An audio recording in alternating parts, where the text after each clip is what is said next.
आरामात आरामात डोल डोल दरवर्षीप्रमाणे मागी पौर्णिमेला ही मलंगडाची यात्रा असते, मोठा उत्सव असतो. हिंदू हृदय सम्राट बाळासाहेब ठाकरे यांनी सुरू केलेला, आदेश दिलेला या मलंग मुक्तीच्या मलंगडाच्या यात्रेला सुरुवात बाळासाहेबांच्या आदेशानुसार धर्मवीर आनंदगिरी साहेबांनी सुरू केलं 1982 पासून. आज तागायत ही परंपरा पुढे सुरू आहे. इथं हजारो लाखो मच्छिंद्रनाथाचे नवनाथांचे भक्त येतात. या ठिकाणी मनोभावे सेवा पूजा करतात, मनोभावे पूजा अर्चा होते. इथे श्रद्धेने सगळे येतात आणि या ठिकाणी दर्शन घेतात. ही मोठा उत्सव असतो दरवर्षी माघ पौर्णिमेला आणि ती परंपरा आजही कायम आहे. हजारो लाखो जे आपले मलंग भक्त आहेत ते या ठिकाणी येऊन दर्शन घेतात. सर दुर्गाडी किल्ल्यानंतर आता मलंगडाकडे एक आशा लागली लोकांची. त्याप्रमाणे देखील दुर्गाडी प्रमाणे देखील आम्हाला न्यायालयावर विश्वास आहे, न्याय देवतेवर विश्वास आहे आणि त्याप्रमाणे या दुर्गाडीप्रमाणे याचाही निर्णय लवकरच लागेल असा विश्वास देखील या ठिकाणी व्यक्त करतो. थोड्या वेळापूर्वी अंबादास दानवे या ठिकाणी आले होते. त्यांनी असं म्हटलं की सरकार कोणती प्रयत्न करताना दिसत नाही मलंगडी मुक्ती संदर्भात. प्रयत्न करायला हवे सरकार.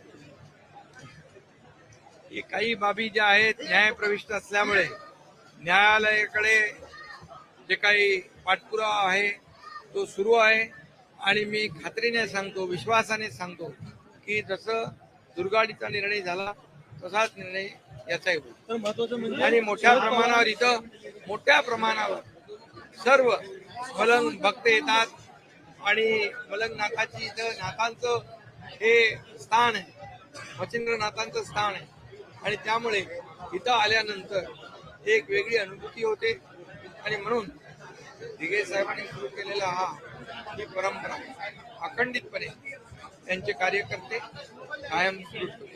शरद पवारांवर इतके दिवस स्तुतीसुमनं उधळत होते संजय राऊत महाविकास आघाडी झाल्यापासून. आज त्यांनी शरद पवारांवरच टीका केलेली आहे, कारण तुम्हाला काल त्यांनी पुरस्कार दिला. एक राजकीय परिपक्वता शरद पवारांनी दाखवली होती, मात्र संजय राऊत त्यांच्यावर पण टीका केली. खरं म्हणजे टीका करणाऱ्यांना त्यांची जागा लोकांनी विधानसभेत दाखवली.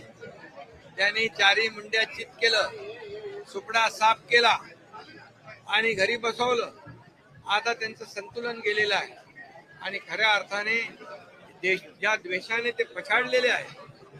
खरं म्हणजे मग मोदी द्वेष आहे, अमित भाईंचा द्वेष आहे, एकनाथ शिंदेचा द्वेष आहे, इतर कोणाचे द्वेषाने एवढे पछाडले की त्यांनी काल महादजी शिंदे महापराक्रमी योद्धा यांचाही अपमान केला.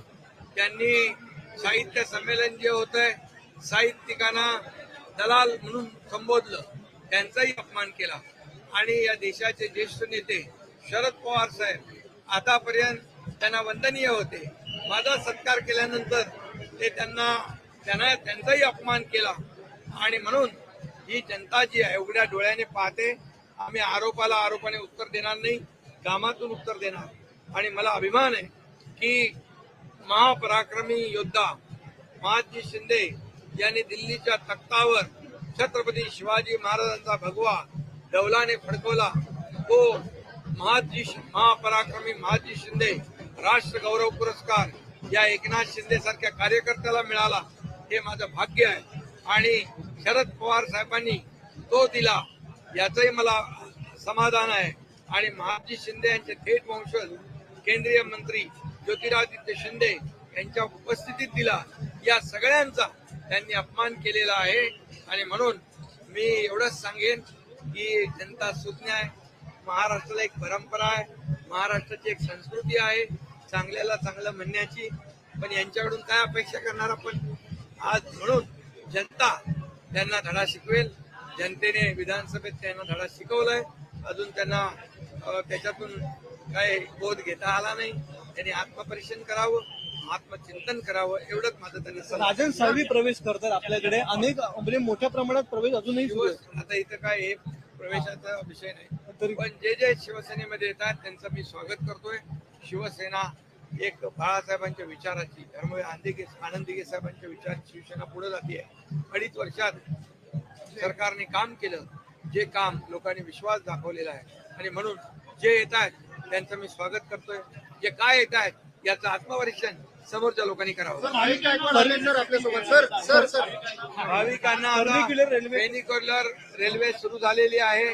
फेनिक्युलरचं उद्घाटन होऊन जाईल, पण आज फेनिक्युलरने अनेक लोक आलेत. आता त्यांचा हा जो यात्रा आहे ती सफल होईल.